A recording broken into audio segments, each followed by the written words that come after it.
Yes, guys, welcome back to Chelsea Fan TV. Welcome back to another episode of Transfer Daily. Again, I was this close to saying 5 things we learnt. I need to get over the trauma of that show. It's over. The season's over. Thank the Lord. Potentially, Lukaku might be on his way to Saudi. Really looking forward to getting into that. We're going to be getting into the whole Inter Milan situation. They've got interest in a string of Chelsea players.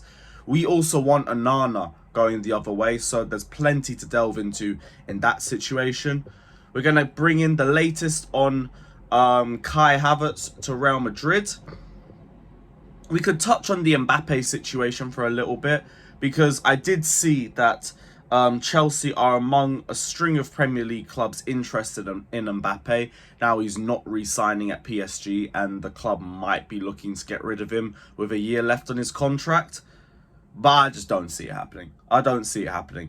Unless PSG want Mudryk. And I like Mudryk. I think he's got great potential. He's going to be a great long-term asset for the club. But I can't lie. If PSG wanted Mudryk going the other way, I hope Mudryk knows his French. Because you're on the first Eurostar to Paris, bro. Sorry. The game is the game. Charge it. It is what it is. If there's any way of getting Mbappe and it involves another left winger going the other way, there you go. There you go. But it's way too early to delve into that. I don't even think he realistically comes to Chelsea. He probably goes straight to Real Madrid. Probably not going to be linked with him seriously at all. But we could still touch on it, because I'm sure some people would like to entertain the possibility of Mbappe coming to Chelsea. It's not happening. It's not happening. I'd love to come on here though and say I was wrong. I will say that. Before we actually properly get into the video though, as always, hit the like button, subscribe if you haven't done so already, hit the bell notification button on your way into the video to be let known anytime, whenever we go live, whenever we do any videos. I think Charlie's doing more live streams on the channel now as well. So if you want to be the first to know whenever he goes live, hit the bell notification button. Check out my personal channel, Carefree Lewis G. Link will be in the title and in the description as well. And let's get into it. We'll start off with the Havertz situation, because this is kind of the oldest bit of news. It is basically just a giant repost from the last few days ago. Fabrizio said Kai Havertz to Real Madrid looks really, really difficult. And while I'm speaking, it is off. But the reasons for it are the same reasons as the last few days. Real Madrid do not value him at the asking price that Chelsea are looking for. I think we're still asking for 52 million plus add-ons, and Real Madrid are only willing to offer 42 right now. The deal is on pause. They're going to come back to him. The reason why they're not pursuing Havertz so much right now is because they're just looking for better players, if we're being really honest. Like, they've sorted out Jude Bellingham. They're going to try and go in for Kane. Now Mbappe's there. It could be Kane or Mbappe, or maybe even both. And then maybe when that's all done, they're probably going to look at Kai Havertz after that. So expect this story to come back towards the end of the transfer window. But for right now, Kai Havertz to Real Madrid is on pause. I believe they're trying to unsettle the player. They're trying to get Havertz to force his way out, or be a bit more stern with Chelsea and demand a move, because he does want to leave. He does want to go to Real Madrid. So we'll see how the story develops, but I don't think it's the end. I really don't think it's the end right now. Madrid aren't rushing because an actual striker and actual quality players are more important than their depth. Chelsea aren't rushing because it's June 12th. It's June the 13th right now. And Havertz has 2 years left on his contract, so they don't need to rush to get rid of him. But they will start the procedure to do it if he doesn't re-sign this summer. So we will see what happens with Kai Havertz over the next month or two. But as of right now, it's done. It is done.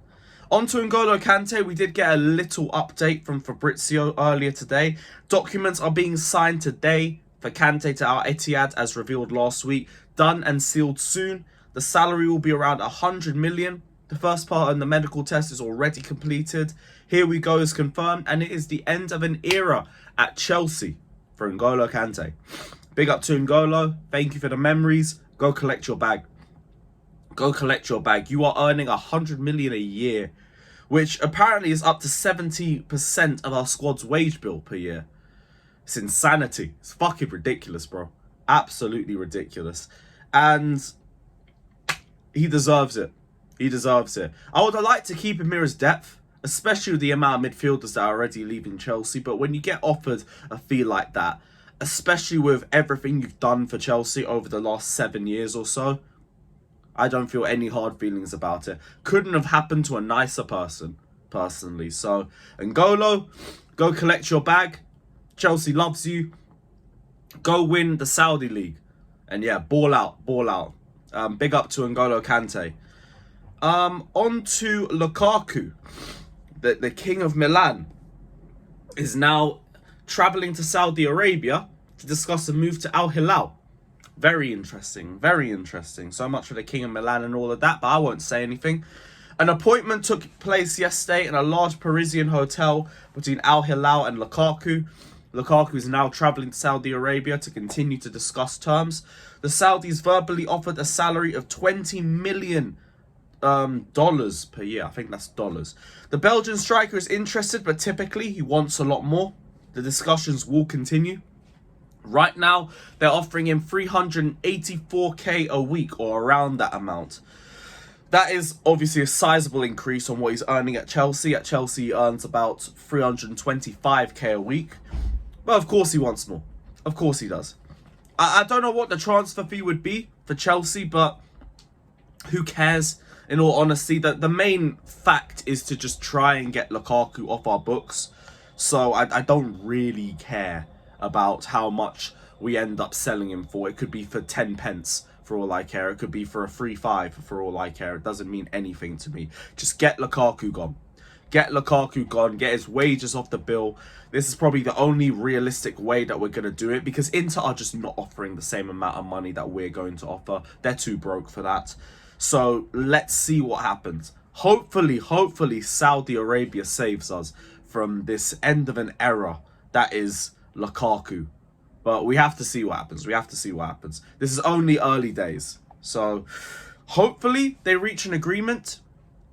Negotiating with Chelsea over Lukaku's contract won't take a lot of work. And yeah, let's see what happens. Let's see what happens. Gonna end on this big Inter Milan story. Inter Milan are interested in Kalidou Koulibaly. There will be a meeting in London. Inter also want information on Chalobah and Loftus-Cheek. This is reported by Di Marzio and Fabrizio. Inter will also try to understand how badly Chelsea want Onana, and Chelsea are currently negotiating for Robert Sanchez. I didn't even pay attention to that one, but Robert Sanchez is alright, but again, doesn't really wow me or anything. I'd rather Onana over Sanchez, but to be honest, I'd rather Mignon over the pair of them. Fair play to Inter if they're serious over Koulibaly, though. But I just don't think him going to Inter Milan is realistic at all. The guy's comfortable in London.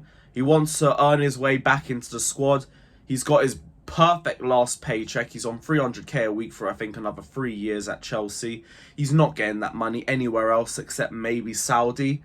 Plus, he's got a legacy at Napoli that might be spoiled a little bit if he goes to Inter as well. So he's not going to end up there. That's not going to happen. Chalobah seems realistic. I could see Chalobah go to Inter Milan. He's a lot cheaper. The wages would be a lot cheaper. He's younger. He's more versatile. It's a lot more realistic to see Chalobah go to Inter Milan personally. Even Ruben, there's some potential. He was meant to go to AC for 15 million. But I think that's fallen through now because of the whole Maldini departure and everything. Inter Milan could provide a very similar route out of Chelsea. Again, he's willing to take a pay cut. He's versatile, can play numerous positions for them. He's willing to leave Chelsea. He's got a year left on his contract. That could happen. That could happen. I'd keep an eye out on Chalobah and Ruben to Inter. Koulibaly, no. He could go Saudi, but if it's not Saudi, he ain't leaving. He ain't leaving. So, I'd just leave that one there. Don't mind if we go in for Onana, though. Brilliant at distribution. He's a good shot stopper. Everything else is at a slightly lower level to what Mignon offers, but it's not to say that Onana can't develop his game and reach that level either. So, hopefully we get Onana through the door if it's not Mignon, because it does feel like we are pursuing Onana and he's going to be our #1 goalkeeper target. But we have to see what happens over the next few days. Big up everybody that's locked in though. Hit the like button, subscribe if you haven't done so already. We should be back tomorrow for another update. And until then, big up, like, subscribe, and as always, up the Chels. Up the Chels.